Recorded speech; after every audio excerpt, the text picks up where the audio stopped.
Baik. Assalamualaikum warahmatullahi wabarakatuh. Selamat pagi, salam sejahtera, Shalom, Om Swastiastu, Namo Buddhaya, salam kebajikan. Bapak dan Ibu sekalian, kita berjumpa kembali di video pembelajaran atau pelatihan daring yang diselenggarakan oleh LP3TK KPTK. Di pagi hari ini kita akan membahas mengenai memanfaatkan Exam Caraka untuk ujian berbasis web, yang tentunya bisa kita manfaatkan di berbagai lingkungan, mungkin sekolah, perguruan tinggi, universitas, lembaga diklat, ataupun di tempat lain yang mungkin Bapak dan Ibu bisa memanfaatkan sistem ini untuk memfasilitasi ujian, baik secara daring maupun luring. Nah, oke.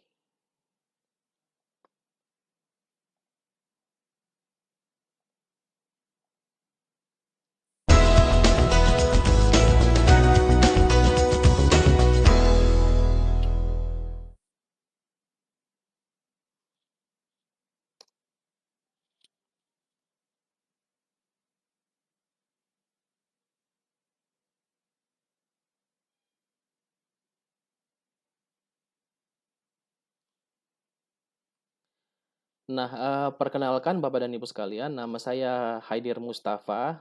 Saya saat ini bekerja di LP3TK KPTK, kelahiran Ujung Pandang 16 November tahun 84.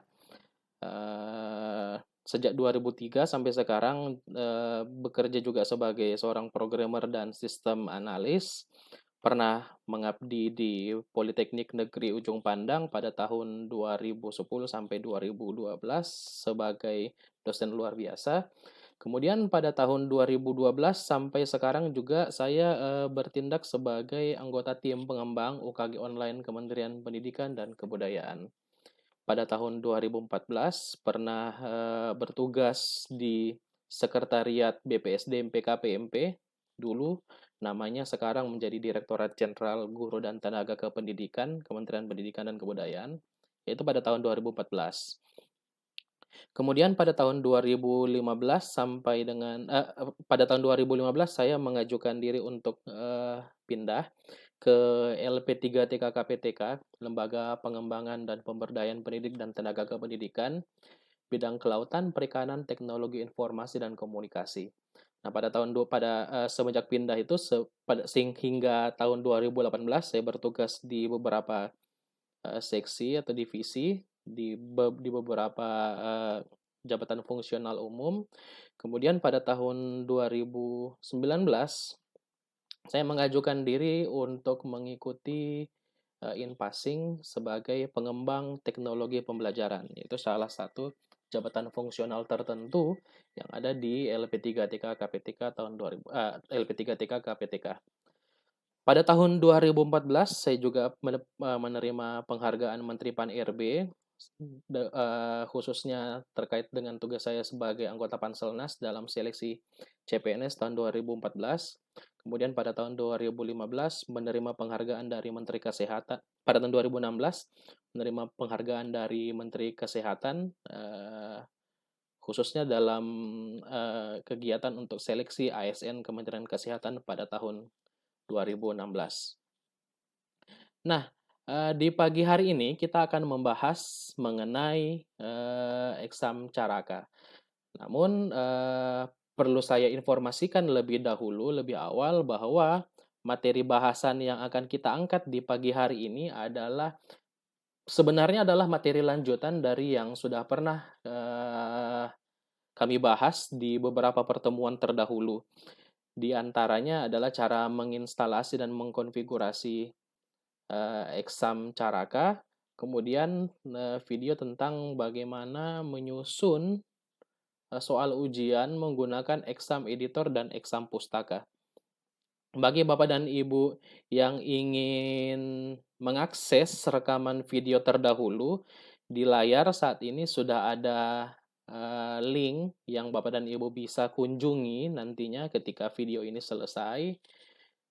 Siaran langsung kita selesai, Bapak dan Ibu bisa mengunjungi untuk melihat atau menggali lebih jauh mengenai bagaimana cara mengoperasikan sistem ujian eksam Caraka untuk berbagai kepentingan. Ini sudah pernah kita bahas bersama, mulai dari bagaimana menginstalasi dan mengkonfigurasi server lokal. Kemudian juga kita pernah membahas mengenai bagaimana penyusunan soal, bagaimana konstruksi soal dimasukkan ke dalam sistem ujian eksam. Kemudian juga jika Bapak dan Ibu sekalian apa ingin melihat video-video lain yang pernah dibuat oleh LP3TK dalam kegiatan pembelajaran daring, silakan mengunjungi website kami di kptk.or.id garis miring video untuk menyaksikan rekaman webinar atau pelatihan atau pembelajaran daring lainnya.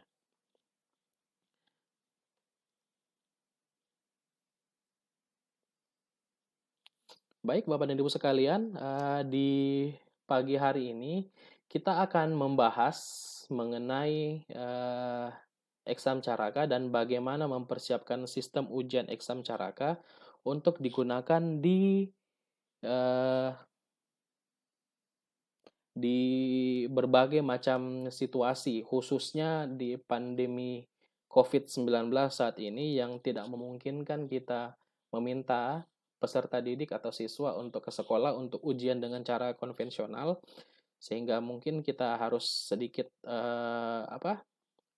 mengutak-atik sistem untuk bagaimana caranya memfasilitasi pelaksanaan ujian yang bisa dilaksanakan dari mana saja. Khususnya dalam hal ini kita akan memanfaatkan sistem ujian eksam Caraka. Nah, sebelum saya melangkah lebih jauh, saya akan menjelaskan terlebih dahulu mengenai sistem ujian eksam ini apa. Ini tercover juga di dalam sajian materi kita hari ini, yaitu mengenai bagaimana komunikasi data antara eksam pelaksana aplikasi yang digunakan sebagai klien dan juga eksam Caraka yang digunakan sebagai server. Kemudian setelah kita membahas sedikit secara teori bagaimana komunikasi data itu terjalin, kita akan mempraktekkan secara langsung bagaimana mempersiapkan eksam Caraka untuk ujian berbasis web. Dilanjutkan dengan tips dan trik pengelolaan ujian daring, kita akan membahas bagaimana cara mempersiapkan sistem ujian eksam ini untuk berbagai macam situasi, baik itu ujian luring ataupun ujian daring. Dan di akhir sesi kita akan melakukan tanya jawab.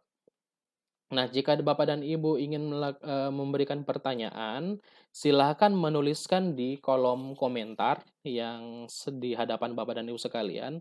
Nanti akan kita bahas lebih jauh bagaimana mengatasi kesulitan yang mungkin dihadapi ketika mempersiapkan sistem ujian eksam Caraka ini untuk memenuhi kebutuhan ujian berbasis web. Nah,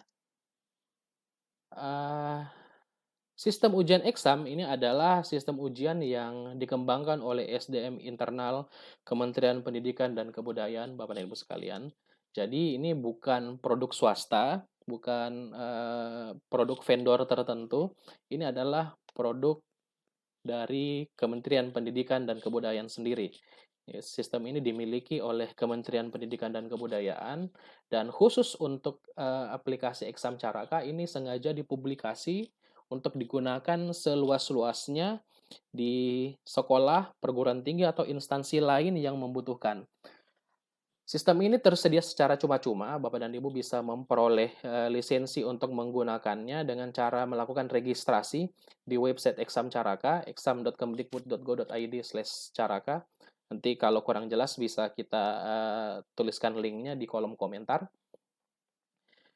Aplikasi ini dikembangkan sepenuhnya oleh SDM internal Kemendikbud dan sejauh ini sejak tahun 2012 sudah digunakan untuk melayani ujian sekitar 5.700.000 orang yang tersebar ke lebih dari 7.000 titik lokasi ujian di 100% wilayah negara Kesatuan Republik Indonesia. Jadi sudah tidak ada kabupaten kota di negeri ini yang tidak tersentuh oleh sistem ujian eksam. Seluruh kabupaten kota yang ada di Republik Indonesia ini mampu melaksanakan ujian baik online, daring maupun offline, luring dengan menggunakan sistem ujian eksam. Adapun mungkin jika selama ini ada kabupaten kota yang tidak melaksanakan UKG atau PKB, pretest dan postes PKB secara online menggunakan sistem ujian eksam, bisa jadi itu hal itu terjadi karena kurangnya peserta yang ada di sana, sehingga secara administratif tidak dapat dilaksanakan atau kurang efisien untuk dilaksanakan di satu daerah atau di satu kabupaten kota, sehingga harus dilaksanakan di kabupaten sebelahnya. Nah, persyaratan infrastruktur yang dipersyaratkan untuk menjalankan sistem ujian eksam ini tergolong ringan. Hal ini juga yang menjadi alasan, yang menjadi penyebab mengapa sistem ujian eksam ini bisa dikatakan bisa digunakan di 100% wilayah NKRI, karena persyaratan sistemnya itu sangat ringan. Saya tidak akan membahas lebih jauh di sini, itu ada di video pendahulu kami. Tapi saya akan mengupas sedikit saja bahwa server ujian yang dipersyaratkan untuk eksam itu hanya membutuhkan Intel Core 2 Duo. Core 2 Duo dengan RAM sekurang-kurangnya 2 GB. Nah, itu kalau kita lihat sedikit speknya, Core 2 Duo RAM 2 GB itu spek yang umum mungkin sekitar 5-10 tahun yang lalu. Untuk persyaratan klien juga jauh lebih ringan, kami mempersyaratkan minimal Pentium 3. Pentium 3 itu komputer yang ada pada saat saya sendiri masih sekolah. Jadi mungkin sekitar 15-20 tahun yang lalu. Itu masih bisa digunakan untuk menjalankan sistem ujian eksam. Nah, karena spesifikasi persyaratan infrastrukturnya yang ringan, sehingga bisa dikatakan banyak daerah mampu melaksanakan sistem ujian ini tanpa harus memikirkan bagaimana mempersiapkan perangkat-perangkat yang memadai. Karena persyaratan untuk menjalankan sendiri ini sangat ringan.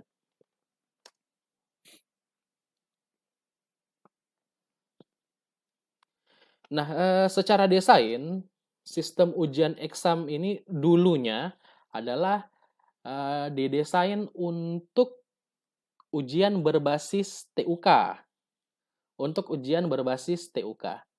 Nah, melihat perkembangan saat ini, nah khususnya di masa pandemi COVID-19 ini, kita sudah hampir tidak mungkin lagi untuk melakukan ujian berbasis TUK sementara waktu, sampai situasi pandemi ini reda. Sehingga para pelaksana pendidikan harus sedikit memutar otak bagaimana cara melaksanakan kegiatan proses belajar mengajar di tengah masa pandemi COVID ini.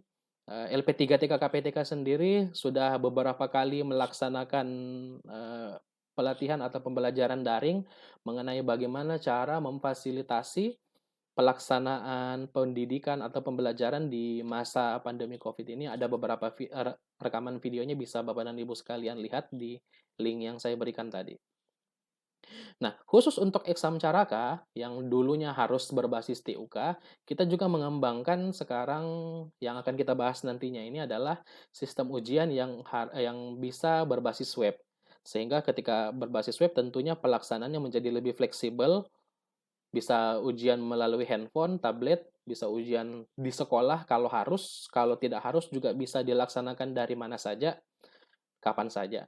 Tentunya dengan berbagai macam kompromi yang harus diterima, karena sifat ujian yang sebelumnya berbasis lokasi atau berbasis TUK, saat ini harus dilaksanakan dari mana saja, sehingga tentunya secara otomatis ada perubahan tersendiri terhadap integritas pelaksanaan yang mau tidak mau harus kita terima. Nah, sistem ujian eksam secara umum itu juga dapat berintegrasi dengan lintas sistem, sehingga data yang digunakan untuk mengoperasikan sistem, data peserta, data kelas, dan lain sebagainya, itu bisa diintegrasikan dengan berbagai sistem informasi. Dalam skala nasional juga kita sudah mengintegrasikan dengan berbagai sumber data terkait dengan pelaksanaan kegiatan-kegiatan yang sifatnya nasional. Dan untuk yang sifatnya lokal atau di dalam wilayah tertentu juga kita sudah pernah melakukan uji coba dengan berintegrasi dengan lintas sistem lainnya. Khusus untuk pemanfaatan eksam caraka, desain eksam caraka sendiri juga mampu berkomunikasi dengan berbagai macam software SIM baik itu, Moodle, GBus, ataupun SIM lainnya yang bebas dikembangkan di luar sana untuk berintegrasi dengan Exam Caraka. Itu ada, API, Application Programming Interface, yang dikembangkan sehingga mampu mendukung integrasi tersebut. Nah, secara pengembangan, sistem ujian exam ini didesain secara bottom up. Eee, umumnya ketika suatu aplikasi didesain, model pengembangan itu ada 2 macam. Model pengembangan yang pertama adalah pengembangan top down, dan model yang kedua adalah bottom up. Model pengembangan top down artinya, developer atau programmer ketika mengembangkan sistem, mereka mengembangkan sistem sesuai cara kerja sistem. Mau desainnya seperti apa, mau software yang dihasilkan seperti apa, nanti setelah software-nya jadi, barulah pengguna yang menyesuaikan diri terhadap kebutuhan atau persyaratan sistem requirement yang dibutuhkan. Itu adalah teknik pengembangan top down. Sementara sistem ujian exam dikembangkan menggunakan prinsip pengembangan bottom up. Bottom up itu selain kita mempertimbangkan berbagai macam kebutuhan pelaksanaan ujian yang ada, kita juga mempertimbangkan berbagai, faktor lainnya, di antaranya adalah infrastruktur daerah yang akan melaksanakan ujian dengan menggunakan sistem ujian exam. Sehingga dengan mempertimbangkan kondisi infrastruktur yang ada di daerah, kita bisa membangun sebuah sistem atau aplikasi yang lebih ramah terhadap kondisi infrastruktur yang ada.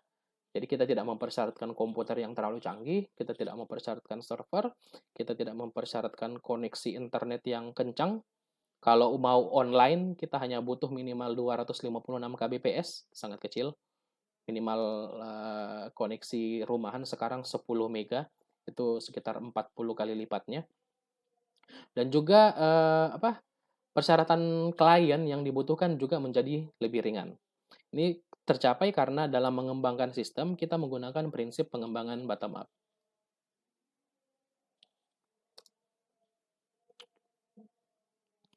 Nah, dalam pemanfaatannya, Exam Caraka ini bisa kita gunakan khususnya di lingkungan sekolah untuk berbagai macam kebutuhan. Nah, yang mungkin saat ini, bisa kita manfaatkan sistem ujian exam ini, di lingkungan sekolah kita bisa melihat dari empat aspek calon pengguna, yaitu ada siswa, ada guru, ada kepala sekolah, dan ada pengawas sekolah. Kalau kami menggambarkannya itu seperti suatu pesawat, di mana siswa ini adalah penumpang dari pesawat ini, guru dan kepala sekolah berfungsi sebagai sayap yang menerbangkan pesawat ini, dan pengawas sekolah berfungsi sebagai sirip ekor yang mengarahkan pesawat ini mau belok kemana. Nah, pesawat ini bisa kita analogikan sebagai pendidikan. Ini akan mau dibawa kemana pendidikan ini dengan mengintegrasikan 4 user case yang ada di lingkungan sekolah. Ada guru, kepala sekolah, pengawas sekolah, dan siswa. Nah, Exam Caraka atau sistem ujian exam bisa memfasilitasi di antaranya untuk kegiatan penyusunan peta kompetensi guru, kepala sekolah, dan pengawas. Dan sebagai siswa juga bisa sebagai pendukung atau pelengkap portofolio kompetensi siswa. Selain itu juga, secara fungsional sistem ujian exam kita bisa memanfaatkan untuk kebutuhan, berbagai macam kebutuhan ulangan atau ujian, bisa ulangan harian, ujian semester, atau ujian sekolah. Kalau di perguruan tinggi, tentunya, pemanfaatannya bisa jauh lebih banyak. Baik, Bapak dan Ibu sekalian, saya tidak akan terlalu lama di sini, kita akan lanjutkan ke slide berikutnya. Yaitu, seberapa banyak lembaga yang menggunakan Exam Caraka. Nah, ini data per 10 Maret 2020, untuk Exam Caraka sendiri, itu sudah ada lebih dari 4.000 lembaga di Indonesia, ada 4.063 sekolah, ada 14 perguruan tinggi, dan ada 214 lembaga lainnya. Lembaga lainnya ini terdiri atas lembaga kursus, lembaga apa instansi pemerintah daerah, ada beberapa BKD yang menggunakan exam caraka untuk kegiatan ujian internalnya. Saya belum tahu saya tidak tahu sejauh mana mereka memanfaatkan, tetapi ada beberapa BKD yang menggunakan exam caraka untuk uji kompetensi pegawainya ketika akan menduduki jabatan tertentu. Itu ada 214 lembaga yang menggunakan exam caraka di luar dari lingkungan sekolah atau perguruan tinggi.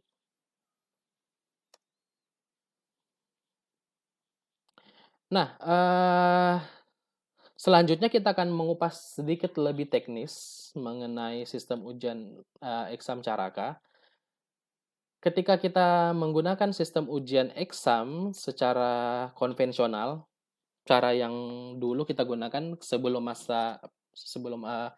pandemi ini menyerang, negara api ini menyerang. Exam caraka terdiri atas dua sistem sebenarnya. Ada dua sistem, ada dua aplikasi di dalamnya.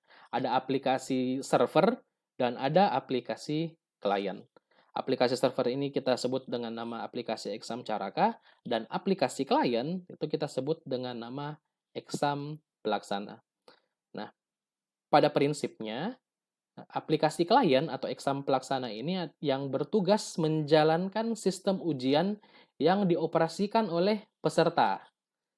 Nah, aplikasi klien ini berkomunikasi dengan server lokal atau exam caraka dalam suatu jaringan lokal atau LAN yang praktiknya secara fisik itu harus menggunakan media kabel. Ini cara yang kita gunakan selama ini, cara yang stabil kita gunakan bertahun-tahun. Tidak ada masalah prinsip ini. Namun ketika pandemi ini melanda, tentunya kita tidak bisa lagi memaksakan siswa atau peserta didik untuk datang ke sekolah untuk ujian. Nah, tarik kabel ke rumah mereka masing-masing juga pasti mustahil. Sehingga dalam masa ini kita mengembangkan sistem ujian exam caraka yang sedikit dimodifikasi dari prinsip kerja ini untuk dapat memfasilitasi ujian.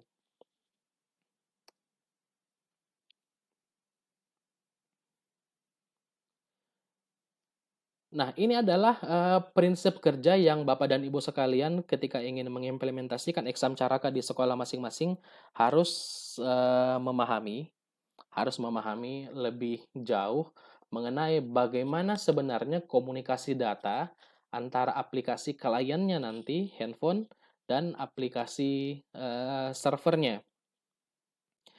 Nah, kalau di slide sebelumnya kita melihat bahwa ketika siswa mengikuti ujian, segala macam proses ujian itu dilakukan di aplikasi klien atau dalam hal ini adalah exam pelaksana. Nah, sistem ujian yang berbasis web yang difasilitasi exam caraka itu menerapkan sedikit cara kerja yang agak berbeda.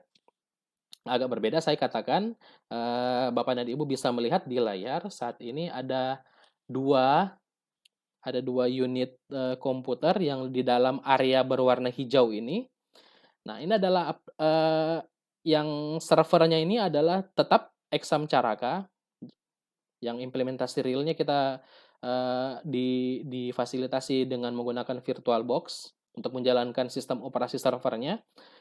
Dan yang berfungsi sebagai klien atau yang bertugas sebagai klien ujian adalah Exam Delta.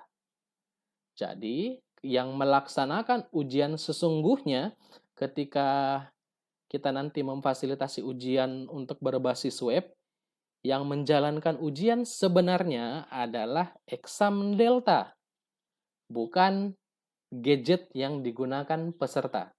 Yang menjalankan ujian sesungguhnya adalah Exam Delta. Exam Delta inilah yang berkomunikasi interaktif dengan server lokal kita. Nah, di mana letak smartphone atau gadget atau laptop yang digunakan oleh peserta? Gadget yang digunakan untuk melayani ujian kami sebut sebagai interface klien. Interface klien, bukan klien, melainkan interface klien. Interface klien ini kami analogikannya adalah layar monitor keyboard, dan mouse. Jadi peserta ketika mengikuti ujian, yang dia ikuti sebenarnya adalah ujian yang dilaksanakan oleh Exam Delta. Gadget yang mereka gunakan, handphone yang mereka gunakan, tablet yang digunakan, ataupun laptop yang digunakan hanya berfungsi sebagai perangkat input dan output saja. Tidak ada pengolahan data di dalamnya. Jadi hanya untuk menampilkan ujian dan untuk menjawab atau mengisikan informasi ke dalam sistem ujian saja.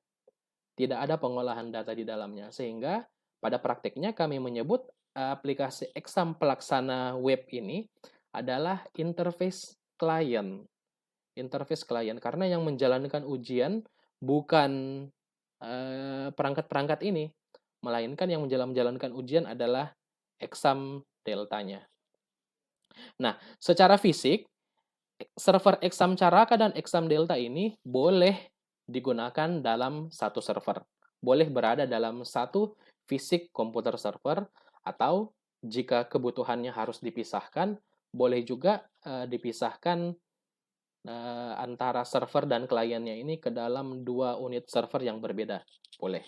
Tapi kalau untuk pemanfaatan secara umum, saya pikir disatukan ke dalam satu komputer pun tidak ada masalah. Tergantung dari use case pemanfaatan sistem ujiannya.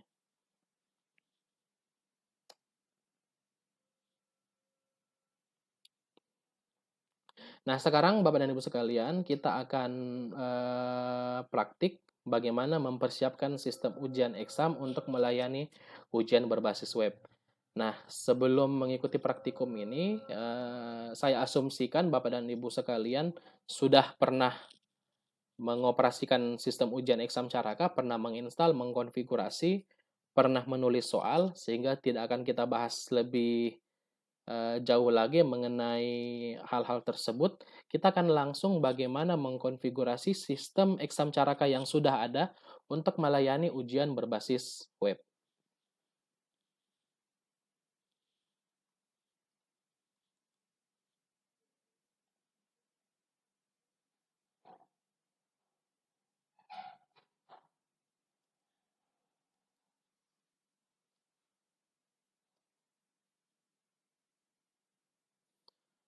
Nah, di hadapan saya ada tampilan yang seharusnya cukup familiar dengan Bapak dan Ibu sekalian yang sudah mengoperasikan exam Caraka. Ini ada localhost 8416. Saya refresh saja. Oke.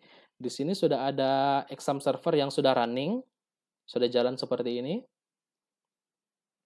Oke, berjalan normal. Kita akan coba login ke server exam yang ada dengan menggunakan user yang biasa saja kita gunakan. Mimin password 12345. Nah, di sini bisa kita lihat ini dashboard exam Caraka versi terdahulu. Kita bisa lihat di sini masih menggunakan exam Caraka 426.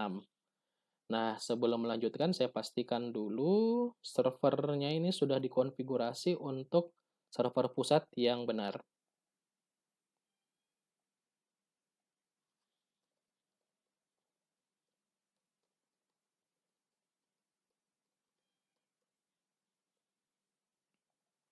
Oke, setelah selesai dikonfigurasi, saya coba cek versi.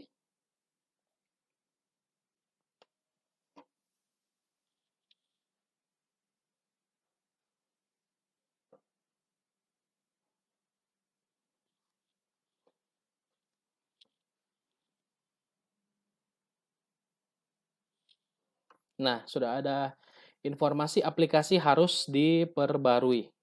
Aplikasi harus diperbarui, sehingga kita harus mengupdate exam Caraka ini. Caranya biasa.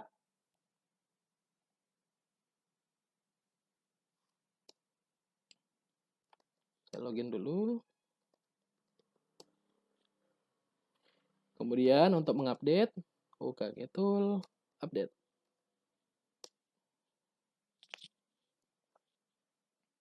Nah, sambil menunggu update ini, saya akan mencoba scroll komentar dulu untuk melihat apakah sudah ada pertanyaan.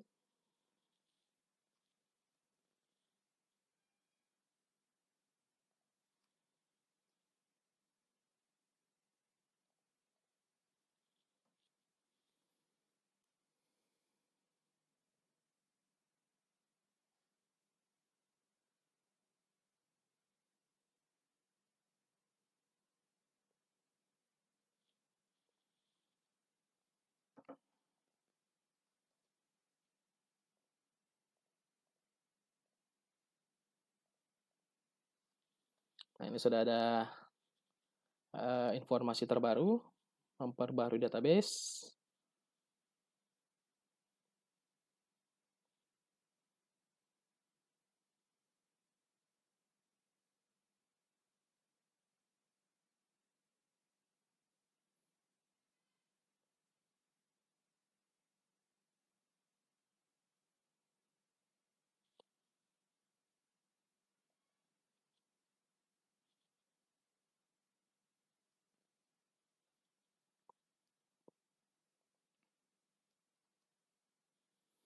Nah, sudah ada, selesai melakukan update, kita restart.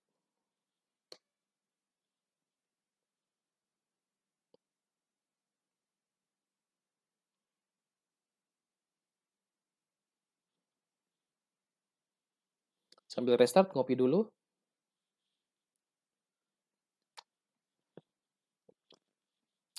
Oke.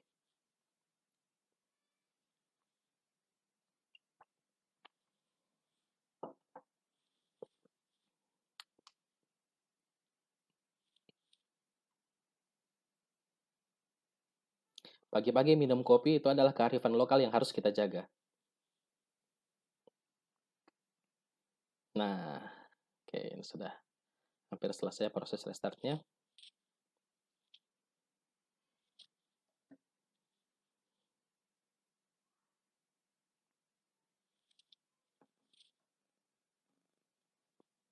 Oke, restart sudah selesai. Sekarang kita kembali ke beranda.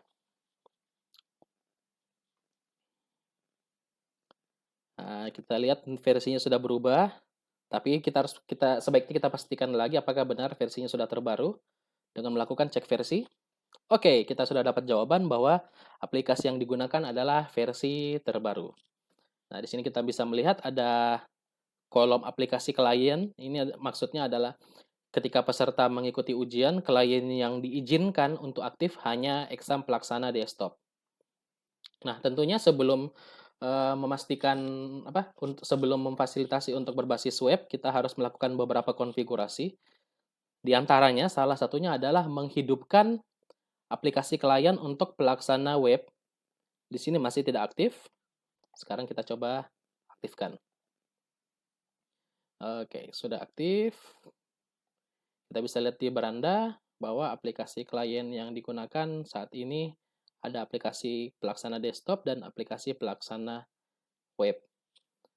Nah, sampai di sini kita selesai mengkonfigurasi di servernya.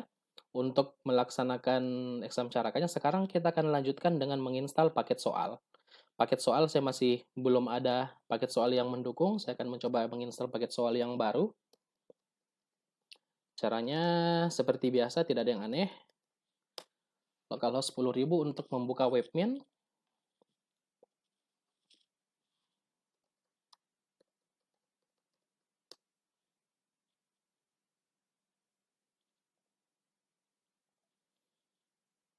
Upload to server, /install. Paket soal saya ada di sini. Saya drag and drop saja. Oke, upload. Oke, paket soalnya sudah berhasil diupload.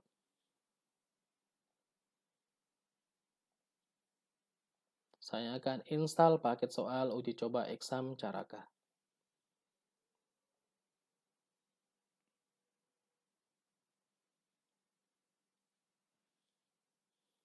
Oke, paket soalnya sudah aktif. Uji coba sudah ada. Saya akan nonaktifkan dulu paket soal yang lama.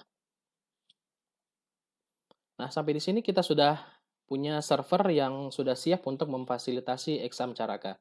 Langkah selanjutnya yang akan kita lakukan adalah mempersiapkan exam Delta.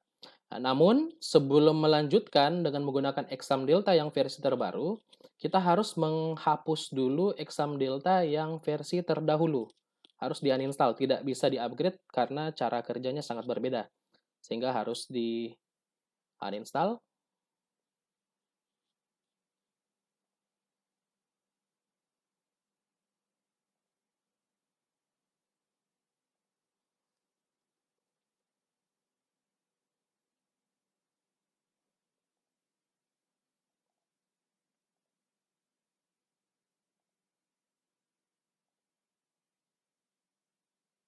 Oke.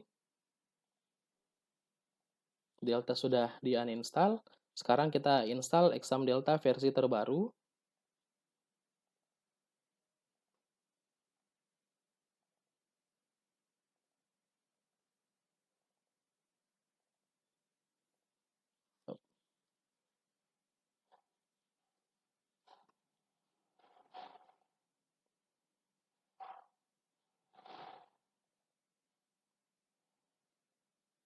Exam Delta versi terbaru ini Bapak dan Ibu sekalian bisa peroleh di website exam.kemdikbud.go.id, masuk ke menu unduh.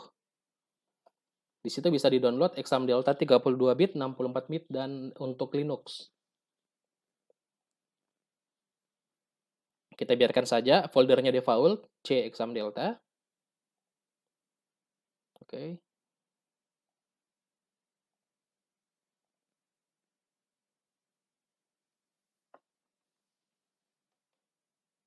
Nah, sudah selesai. Kita launch. Nah, ini tampilan Exam Delta. Seharusnya sudah cukup familiar. Nah, kita masuk ke menu manajemen. Mungkin di sini ada beberapa hal yang bisa menjadi perhatian Bapak dan Ibu sekalian sebelum mempersiapkan servernya. Ini ada kolom exam pelaksana yang dulu kita hanya gunakan untuk memfasilitasi auto pelaksana. Sekarang ada beberapa tombol baru di situ. Ada pengaturan pengawasan, ada checkbox auto pelaksana dan checkbox pelaksana web. Di sini kita untuk mempersiapkan, kita klik pengaturan dulu. Komputer ini sebagai exam server, kita tentukan IP yang digunakan, IP servernya. Oke, lalu klik pelaksana web. Nah, di sini kita dapat informasi tidak dapat membuka port 80, kemungkinan terdapat program lain yang menggunakan port yang sama. Nah, Exam Delta secara default dikonfigurasi untuk beroperasi di port 80, port standar HTTP.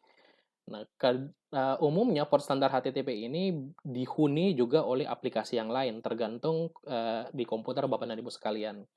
Kalau di tempat saya, ini ada web server, ada Apache, yang sudah hidup lebih dahulu di port 80. Saya akan coba matikan dulu. Oke.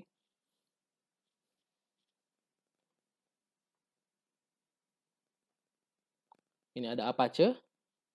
Saya stop dulu, supaya tidak menghalangi di port 80.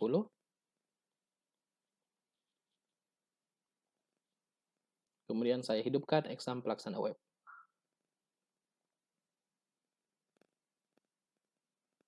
Oke, berjalan dengan baik, tidak ada muncul error apa-apa. Berarti saat ini exam pelaksana web sudah aktif.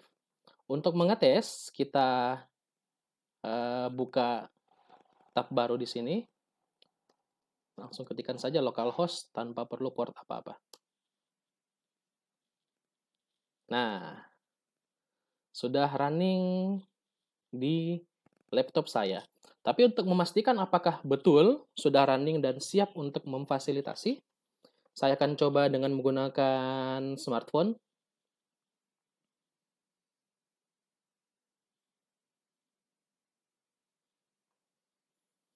Untuk mengakses, saya mengunjungi IP lokal saya. IP lokal saya belum tahu IP lokal saya berapa, saya cek dulu.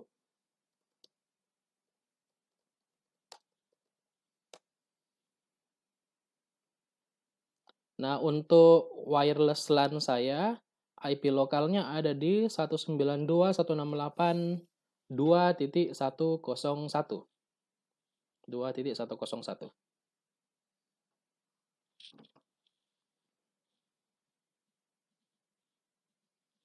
168.2.101.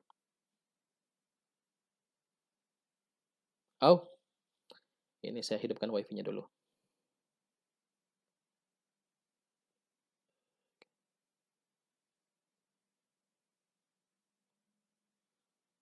Nah, ini saya, oke. rotate. Nah, kurang lebih Bapak dan Ibu sekalian, ini adalah tampilan di handphone saya. Bapak dan Ibu bisa melihat URL bar-nya adalah IP 192.168.1, 2.101, 2.101. Di sini berarti server exam saya sudah terkonfigurasi dan sudah bisa melayani ujian, baik melalui laptop maupun melalui, handphone. Nah, sekarang kita akan lanjutkan dengan mencoba mengikuti ujian.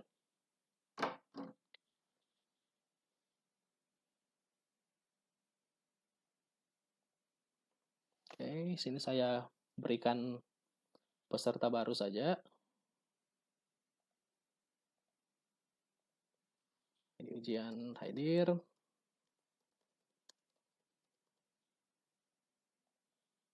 Oke, sudah selesai. Kemudian saya berikan jadwalnya masih kosong. Kelasnya, mata ujiannya, mulai hari ini, besok, oke, tidak ada masalah. Durasi ujian 60 menit. Oke, saya sudah menjadwalkan untuk kelas TPP 1A, tempat ID saya dibuat tadi. Dicoba, durasinya 60 menit. Saya coba mengikuti ujian.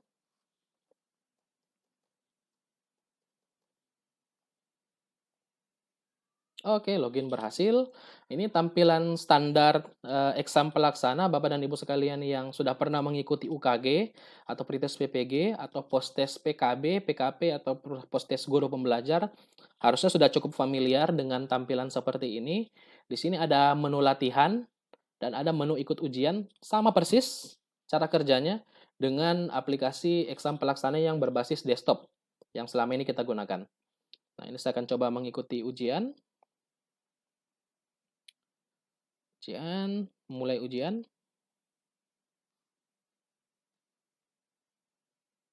Oke, running.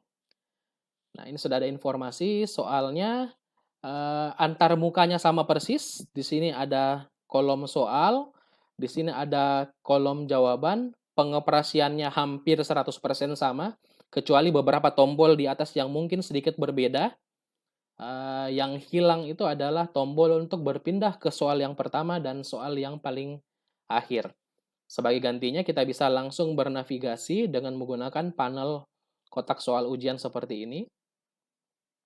Yang berubah juga adalah cara menjawabnya, di mana untuk exam pelaksana yang berbasis web saat ini hanya mendukung penggunaan mouse atau tapping di layar smartphone.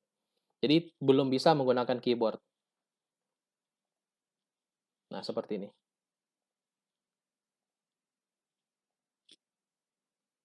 Untuk mengubah mode malamnya, mode gelap, sama. Ini fiturnya ada.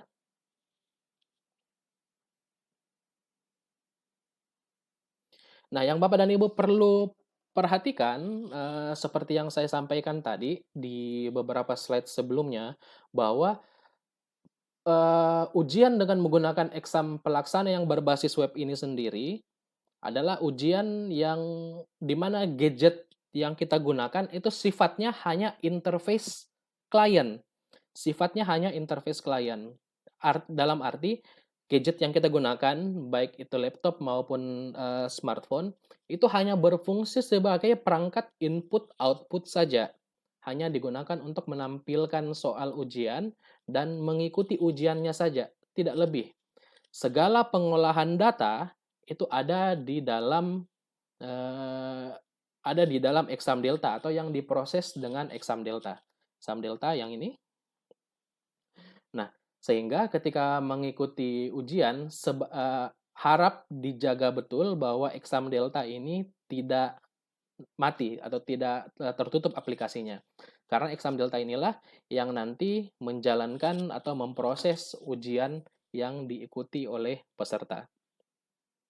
Nah, di sini juga kita bisa mengontrol pelaksanaan ujian dengan mengklik menu pengawasan. Di sini bisa kita lihat bahwa ada salah seorang peserta yang sekarang sedang aktif mengikuti ujian, aktif di port 80, media cache-nya ada 14 KB, terakhir diperbarui 10.457.48. Ini jalan terus. Nah, menu pengawasan pelaksanaan ini menjadi penting karena klien yang mengikuti ujian di exam pelaksana berbasis web itu tidak muncul di pengawasan pelaksanaan di exam Caraka, di dashboard exam Caraka. Ini kalau kita lihat, yang muncul hanya status ujian peserta ini, tapi tidak bisa kita kendalikan di sini. Kliennya ada, pesertanya ada, ujian, tetapi di pengawasan di kendali exam pelaksananya tidak ada, karena klien yang mengikuti ini adalah exam Delta. Kendali exam pelaksanaan ini hanya muncul ketika klien yang mengikuti ujian itu menggunakan exam pelaksana berbasis web. Jadi mudah-mudahan ketika nanti rekan-rekan yang menggunakan exam Caraka, khususnya yang sudah veteran yang menggunakan exam Caraka, jangan sampai ini menjadi cerita aneh-aneh lagi di grup WA ya, yang ujian 10 orang di pengawasan pelaksanaan 9. Ini mungkin nanti ke depan akan lebih aneh lagi. Ya, yang ujian 100 tapi tidak ada di sini ya. Itu bukan goib. Bukan goib tapi memang tidak muncul. Yang muncul karena ada di pengawasan pelaksanaan di exam Delta. Nah, baik. Di sini kita bisa lihat bahwa, oke, kita kembali ke layar exam pelaksana. Bisa kita lihat autosave sudah sempat terjadi di beberapa menit yang lalu. Nah, saya tadi sempat singgung bahwa exam pelaksana berbasis web ini adalah sifatnya interface klien saja. Yang melaksanakan ujian sesungguhnya adalah exam Delta. Nah, untuk membuktikan, di sini bisa kita lihat timer ujian sekarang ada di 55 menit 3 detik. Ini kalau saya tutup,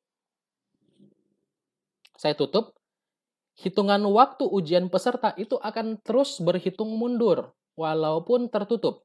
Jadi walaupun handphonenya mati, laptopnya restart, hitungan waktu ujiannya akan terus-menerus berhitung mundur karena yang mengikuti ujian adalah exam Delta. Exam Deltanya jalan terus. Sehingga kalau kita buka kembali, akan dilanjutkan dengan sisa waktu yang sesuai hitungan exam Delta. Tadi kita berhenti di 55 menit, ini sekarang sudah 54/20, atau sekarang tambah turun lagi, yang artinya hitungan waktu terus berhitung mundur. Nah, kita akan coba selesaikan ujiannya. Biar muncul jawabannya. Ini penerapan sistem hukum Pascal dengan menggunakan alat, waduh, Masya Allah, ketahuan ini fisika saya. Hukum Pascal itu apa? Hidrolik barangkali ya?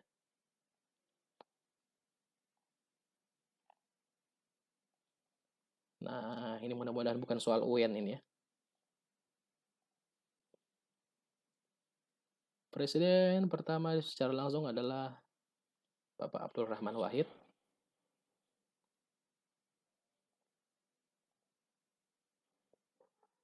Oke, kita variasi saja jawabannya.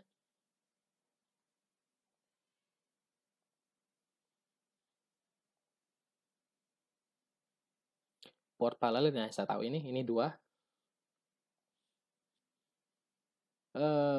Lagi tidak niat berhitung. Sama, lagi tidak niat berhitung.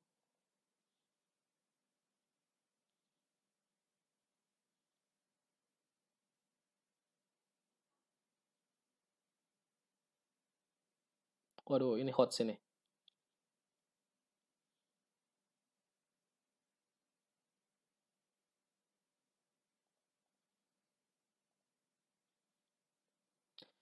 Semua bitnya 0, 0 and 0, 0, kalau 0 and 0, X NOR, NOR, tidak ada, ini berarti NaND.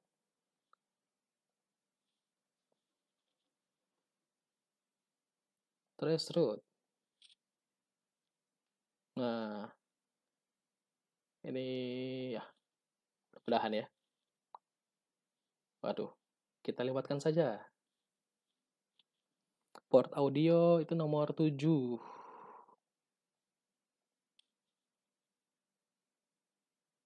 Negara, dibentuknya Negara Kesatuan Republik Indonesia.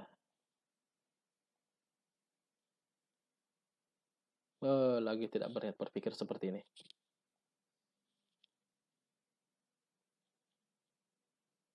Where is Dan Catherine? Mid Ikhlas test single berarti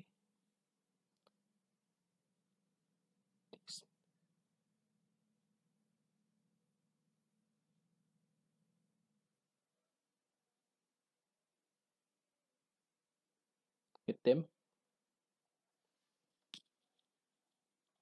Oke, saya lupa. Mudah-mudahan jawaban saya salah. Nah, Masya Allah.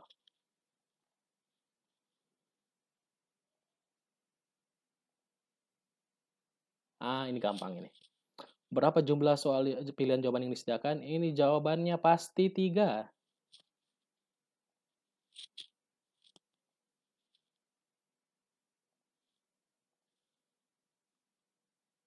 802 11B. Ada yang bisa bantu jawab? 11A, B, G, B, C. B itu 11 Mbps kayaknya ya.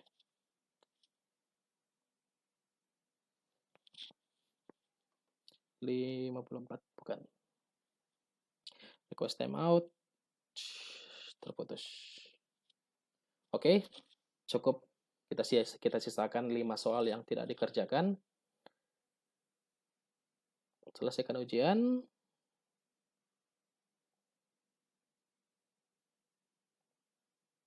Ya, dan saya lulus ya. Jawab 5. Profesional jawab 5. Oke. Sip. Dari sini Bapak dan Ibu kita bisa melihat bahwa sistem ujiannya sudah selesai mengerjakan. Coba kita lihat di pelaporan hasil ujian, apakah sudah ada? Oh ya, ini sudah ada. DPP 1A, uji coba, mulai 29, selesai. Ada 1 orang yang mengikuti. Kita lihat hasilnya, oke, ini ada.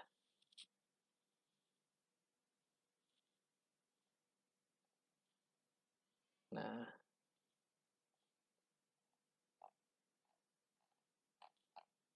iya.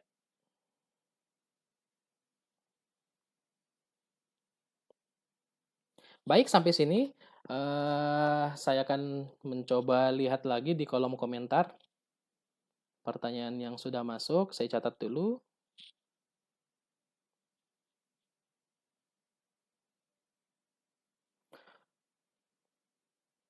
Dari Pak Asrul Ismail, ini ada untuk satu server Exam Caraka berbasis web, berapa jumlah maksimal klien yang bisa akses menggunakan Android? Jawabannya saya belum tahu, Pak. Terus terang saya belum tahu. Produk ini baru jadi beberapa minggu yang lalu, cuman kami belum tes seberapa banyak yang bisa di-handle, diakses. Nanti kita lihat jawabannya di grup Exam Caraka. Mungkin biasanya di sana banyak teman yang saing-saingan. Saya bisa 100, saya bisa 200. Kapan hari kalau yang berbasis desktop, ada yang bisa berapa? 400 apa 600 itu. Klien secara bersamaan, saya belum tahu. Baik, pertanyaan lain. Oke, menyimak.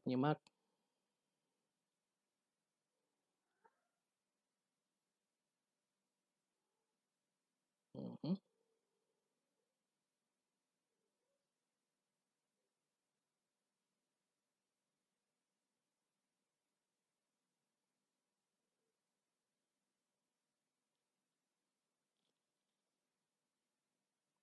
Bagaimana setting ke mikrotik? Nanti kita bahas. Mikrotik. Ini mirip pertanyaannya dengan yang tadi.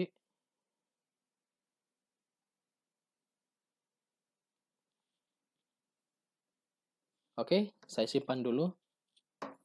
Sepertinya ada beberapa pertanyaan yang masuk di Facebook, baik melalui komentar maupun melalui Messenger. Ada yang nanti akan kita bahas di sisa waktu yang ada. Saya lanjutkan, Bapak dan Ibu sekalian.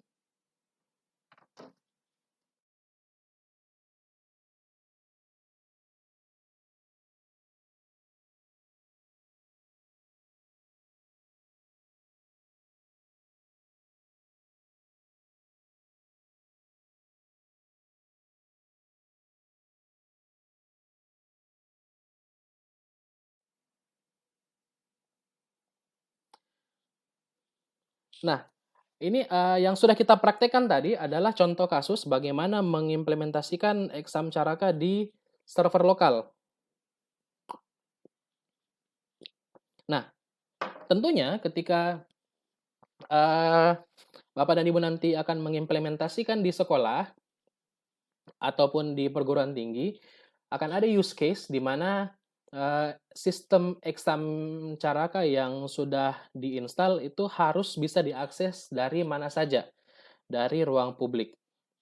Nah, untuk menjawab kebutuhan tersebut ada beberapa metode yang bisa digunakan untuk menyelesaikan permasalahan yang terjadi. Namun dalam sesi pagi hari ini saya akan mengangkat 2 metode saja. Metode yang pertama, gambaran kasusnya seperti ini. Ya, bagaimana membuat server exam Caraka dapat diakses dari mana saja. Nah, ini sebagai contoh kasus, kita punya satu buah server di sini. Satu buah server yang sudah terkonfigurasi exam Caraka dan exam Delta-nya. Nah, namun klien yang akan mengakses itu adalah smartphone yang mengaksesnya via cloud, via internet. Bagaimana caranya supaya server yang kita gunakan bisa diakses oleh peserta didik, biasanya siswa di rumah untuk mengikuti ujian menggunakan smartphone. Nah, solusi pertama yang bisa kita gunakan adalah dengan memanfaatkan port forwarding. Port forwarding itu apa? Analogi cara kerja port forwarding adalah seperti ini. Nah, kita akan mengkonfigurasi terlebih dahulu server kita. Contohnya ini, contoh ya, tidak harus sama IP-nya. Contoh di server saya ini ada IP 192.168.1.101 yang terhubung ke router, yang terhubung ke internet. Jadi router ini punya koneksi internet dan terhubung ke LAN dengan IP 192.168.1.1. IP publik dari router ini adalah 202.16.11.84. Untuk memeriksa IP publik yang sekarang sedang aktif di komputer Bapak dan Ibu sekalian, Bapak dan Ibu bisa memanfaatkan tools online, ada banyak. Salah satu yang biasa saya gunakan adalah What is my IP address?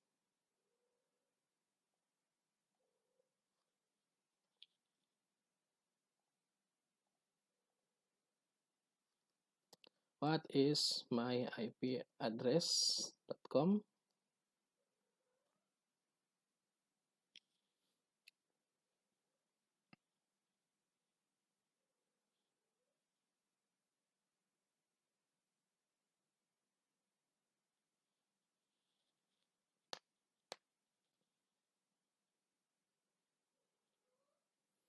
Nah, dari website ini saya dapat informasi bahwa IP publik saya saat ini adalah 104.236.213.230.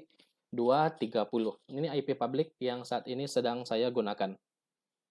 Nah, ini sehingga ketika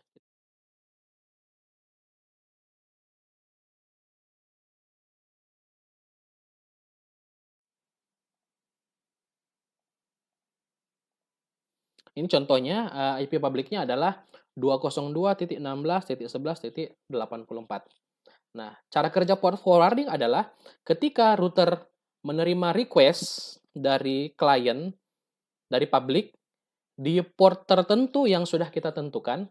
Contohnya ini, misalkan kita konfigurasi port forwarding-nya untuk listen atau mendengar di port 8888, maka router akan melakukan redirection atau forwarding atau mengarahkan ulang request tersebut ke port dan IP yang sudah kita tentukan.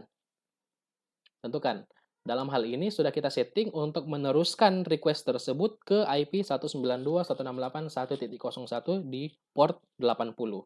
Sehingga server yang sudah kita konfigurasi dapat mengirimkan balasan ke klien yang dituju, yang mengakses tadi.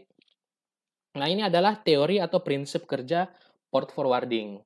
Nah, cara mengkonfigurasi port forwarding ini bisa berbeda-beda Bapak dan Ibu, tergantung koneksi internet yang Bapak dan Ibu gunakan. IndiHome, Excel Home, Telkomsel, Indosat, XL, Tri, Smartfren, masih ada Smartfren. Itu mungkin caranya berbeda-beda dan mungkin ada provider yang tidak mendukung port forwarding.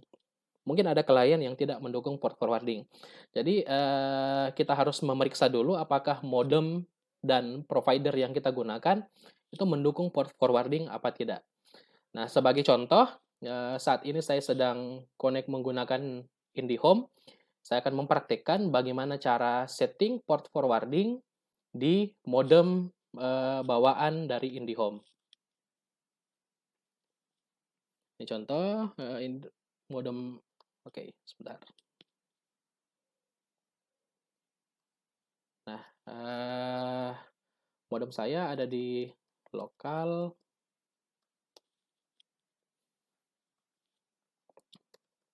Login.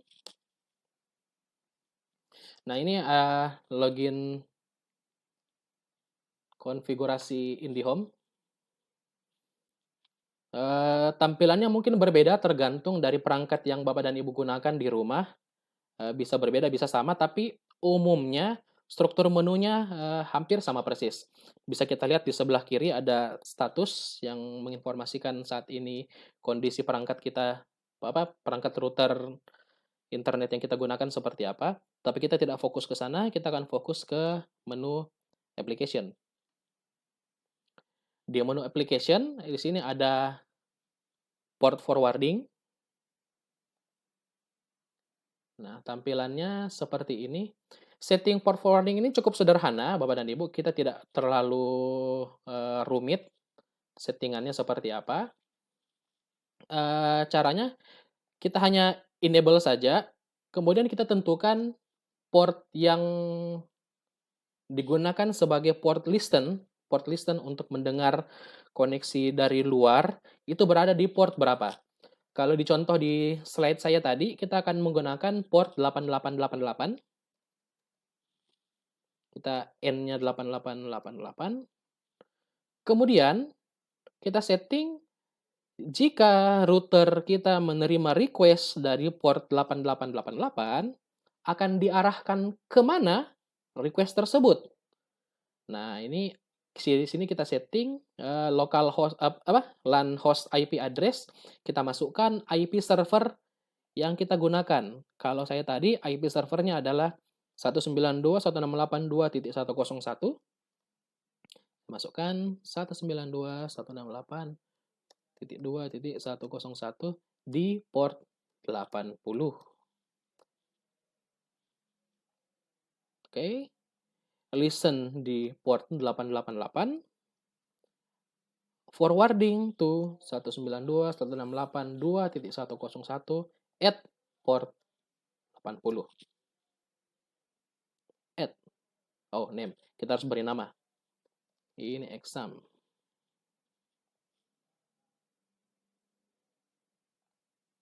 Nah, kalau sudah kita konfigurasi seperti ini,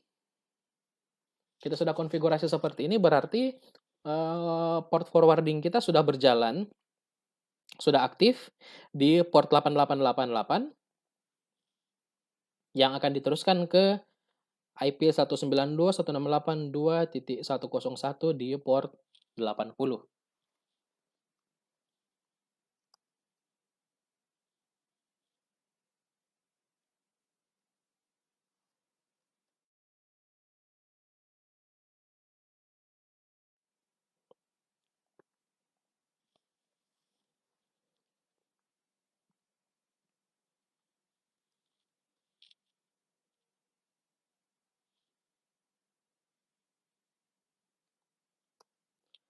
Nah, Bapak dan Ibu sekalian, yang sekolahnya sudah punya yang sekolahnya sudah memanfaatkan fasilitas port forwarding, baik untuk exam Caraka maupun untuk, kebutuhan lain, biasanya ada Moodle yang di-hosting di server sendiri, diletakkan di server sendiri, mungkin juga sudah memanfaatkan port forwarding, tentunya, menyadari bahwa port forwarding ini keterbatasan ada keterbatasan. Di antaranya salah satunya untuk pengguna rumahan khususnya, karena, yang kita langganan biasanya adalah paket internet yang untuk pengguna rumahan, maka IP publik yang diberikan kepada kita itu tidak tetap. Kalau di contoh ini IP publik yang ada itu adalah 202.16.11.84. Nah, tergantung dari provider yang Bapak dan Ibu gunakan, biasanya kalau koneksi internet rumahan, IP publik ini berubah-ubah, ya, dan bisa berubah kapan saja, kita tidak tahu. Saat ini bisa IP sekian, nanti ketika connect lagi, IP-nya bisa lain lagi. Sehingga ketika kita memanfaatkan port forwarding untuk memfasilitasi server exam di rumah atau di sekolah, ini ada masalah karena IP-nya bergonta-ganti. Nah, untuk mengatasi masalah tersebut, salah satu solusi yang bisa kita gunakan adalah dengan memanfaatkan Dynamic DNS.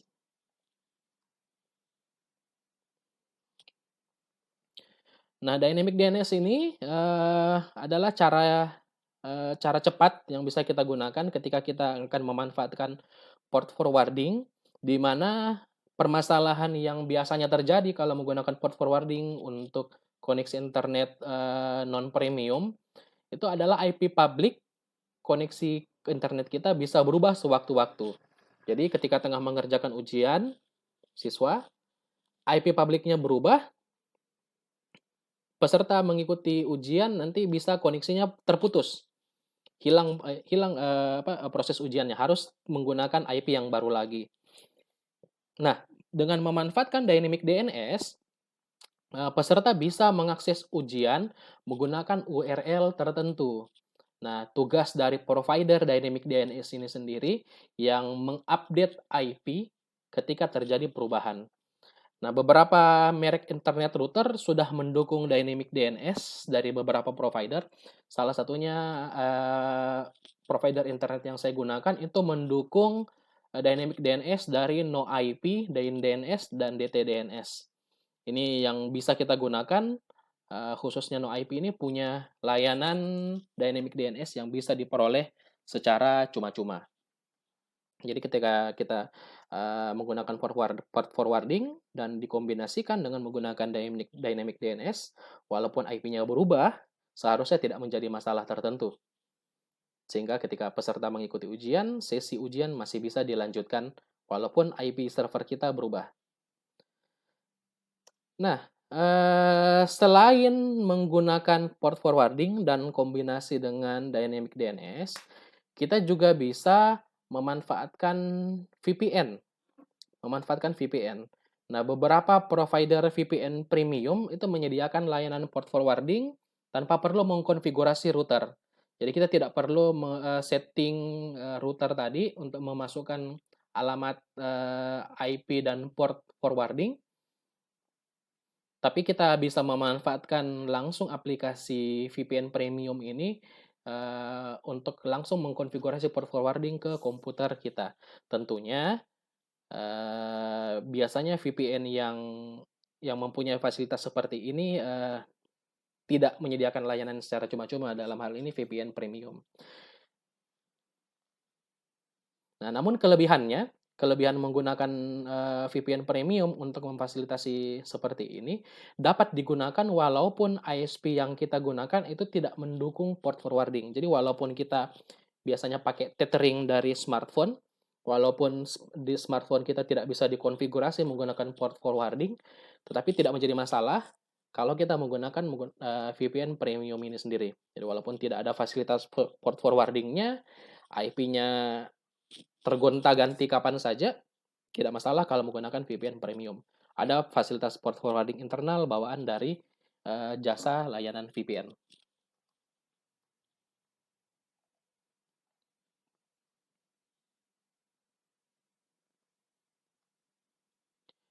Baik, Bapak dan Ibu sekalian, saya pikir itu yang bisa saya sampaikan di pagi hari ini. Saya akan lanjutkan dengan membaca komentar untuk melihat pertanyaan yang ada. Silakan bagi yang ingin mengajukan pertanyaan, boleh menuliskan pertanyaan di kolom komentar.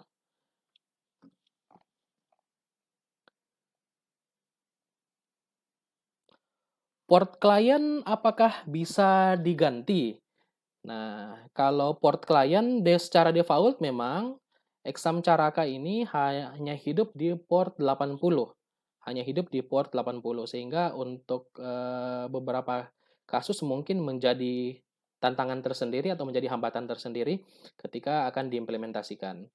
Nah, untuk port klien, sekaligus menjawab pertanyaan tadi ada yang masuk ke Messenger, bagaimana caranya supaya exam delta yang sudah kita setting, ini settingannya melekat. Jadi ketika kita menjalankan ulang exam deltanya, tidak perlu kita konfigurasi kembali. Nah, untuk menjawab pertanyaan itu, oke, kita langsung saja praktik seperti ini.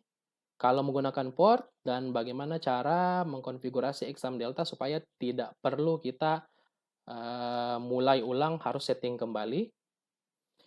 Exam delta ini bisa dijalankan dengan parameter yang bisa diberikan ketika menjalankan exam deltanya.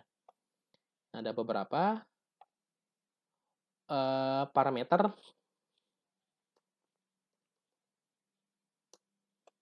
Saya langsung ketikkan saja parameter yang pertama.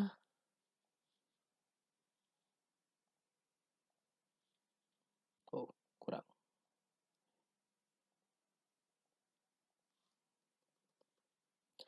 Parameter server itu bisa kita gunakan untuk menentukan IP server yang akan digunakan sebagai server lokal. Parameter server, kemudian juga ada parameter PXWeb.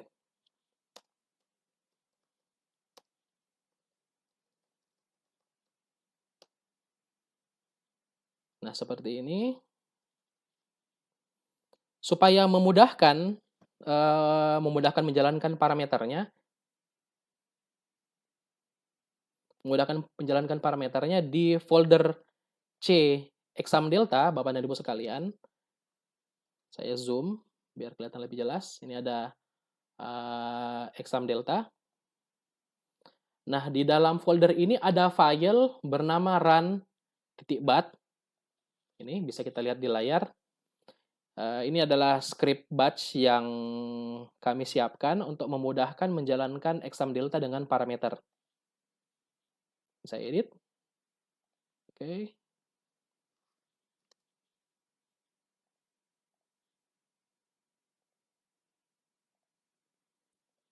Nah, supaya exam delta running langsung di server yang IP-nya sudah kita tentukan, dan running di port misalkan 9090, cara mengetiknya seperti ini. PXWeb.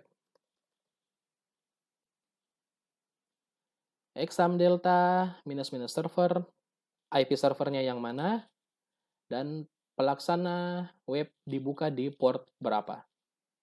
Ini saya rekam, file save, kemudian saya langsung jalankan dengan cara klik kanan open atau langsung diklik ganda. Kita double klik run.bat.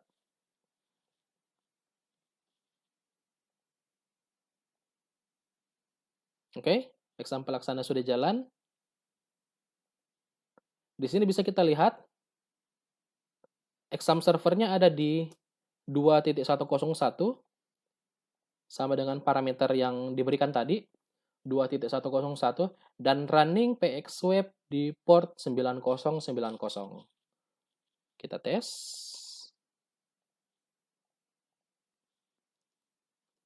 Localhost, terus saja localhost 9090. Nah, jadi tidak harus selalu di port 80. Nah, di sini juga menjawab pertanyaan bagaimana caranya supaya exam delta ini bisa kita rekam konfigurasinya, bisa kita rekam settingannya. Ini ada file run.bat yang sudah disertakan bersama dengan instalasi exam delta yang bisa kita gunakan parameternya untuk menjalankan exam delta sesuai dengan konfigurasi yang kita inginkan. Ada beberapa parameter di antaranya DHCP untuk mengaktifkan DHCP server, untuk mengaktifkan PXE langsung saja PXE, untuk menjalankan auto pelaksana minus auto P, sehingga ketika exam delta dijalankan semua fitur ini akan langsung on. Ya, exam delta server lokalnya, PX webnya di port berapa, hidupkan fasilitas DHCP, hidupkan fasilitas PXE, dan hidupkan auto pelaksana.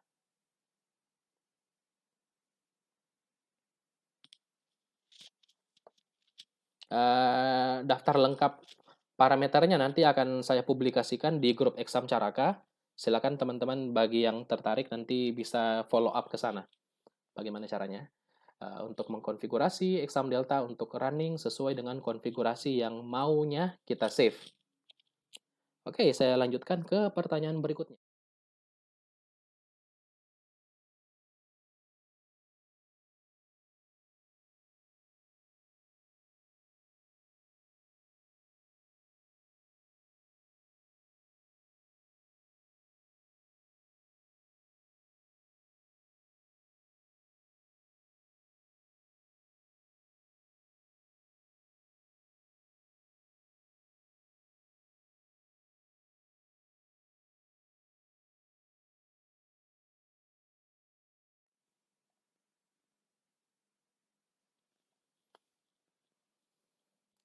Pada saat kapan digunakan pemisahan antara PC server dan PC exam delta? Digunakan ketika tidak bisa disatukan. Nah, ketika tidak bisa disatukan, mungkin ada use case, misalkan ada apa? Spek servernya yang tidak memadai untuk memfasilitasi langsung exam server dan exam deltanya hidup di satu server yang bersamaan, maka bisa kita pisahkan.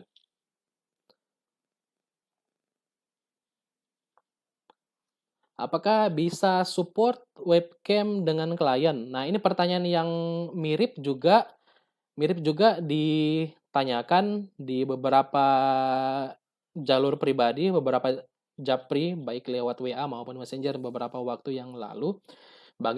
Mungkin senada, bagaimana caranya agar ujian online yang berbasis smartphone dilaksanakan dari rumah itu bisa dijamin keamanan atau integritasnya. Jawaban saya, sepanjang pengetahuan saya, hal tersebut mustahil dilakukan. Mustahil dilakukan. Oke, kita bisa mengintegrasikan webcam dengan HP-nya. Tapi kita tidak pernah tahu bahwa yang mengketuk HP-nya, mengketuk smartphone-nya, atau yang mengklik jawaban di laptopnya adalah orang yang bersangkutan. Bisa saja mengoperasikan HP seperti ini, tapi ada jari dari belakang.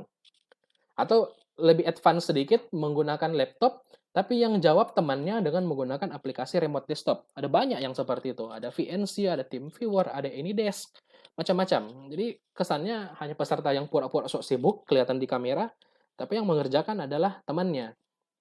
Nah, hal-hal tersebut seperti itulah yang membuat ujian online yang bebas dari mana saja itu mustahil dijaga integritasnya. Mustahil. Belum ada teknologi yang bisa mendeteksi niat hati manusia. Mungkin suatu saat kalau ada sensor yang bisa mendeteksi niat hati seseorang, apakah dia berniat baik atau berniat buruk, atau mau nakal pada saat ujian, atau mau jujur pada saat ujian, mungkin pada saat itu bisa. Tapi teknologi saat ini tidak memungkinkan untuk melaksanakan hal tersebut.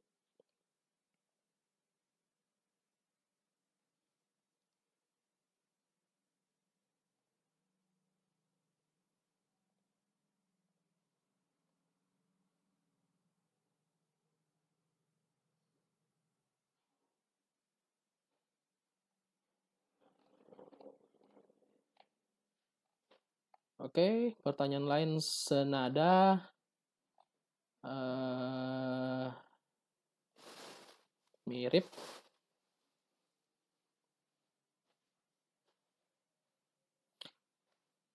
Apakah stabil saat dilaksanakan ujian serentak? Ya, saya belum tahu, terus terang saya belum tahu karena ini, baru baru baru saja jadi mungkin ada teman-teman yang mungkin lebih bisa menjawab. Saya menggunakan untuk sekian klien, saya menggunakan untuk sekian klien.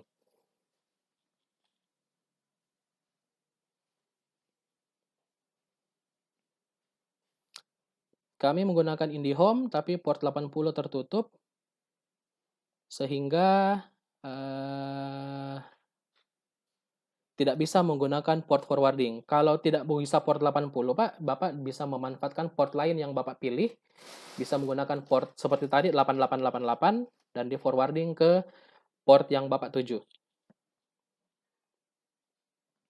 Oke, yang di handphone, aduh banyak.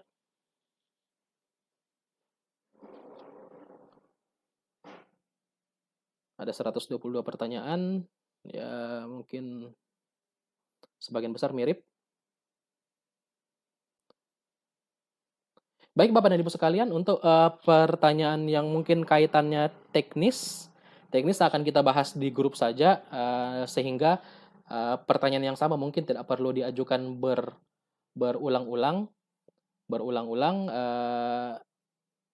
ya ada yang sama, ada yang mirip, berulang-ulang, dan rekan-rekan kita yang ingin belajar dari awal mungkin tidak terlalu kelihatan, tidak terlalu ketinggalan progresnya. Sampai di sini, saya pikir demikian mungkin yang bisa saya sampaikan. Pertanyaan lain kita akan bahas bersama di grup. Ada pertanyaan lagi? Iya. Mungkin bisa diartikan direkomendasikan pakai VPN. Tidak juga, saya malah tidak pakai VPN. Saya pakainya port forwarding saja. Beberapa waktu yang lalu saya menggunakan port forwarding untuk memfasilitasi sekitar 300 orang. Itu bisa. Dengan menggunakan koneksi internet rumahan. Tidak pakai dynamic DNS malah. Kebetulan selama beberapa jam IP saya tidak bergonta-ganti. Jadi masih aman digunakan. Jadi port forwarding tanpa dynamic DNS pun masih sanggup untuk melayani sekitar 300 orang dengan konfigurasi server yang standar.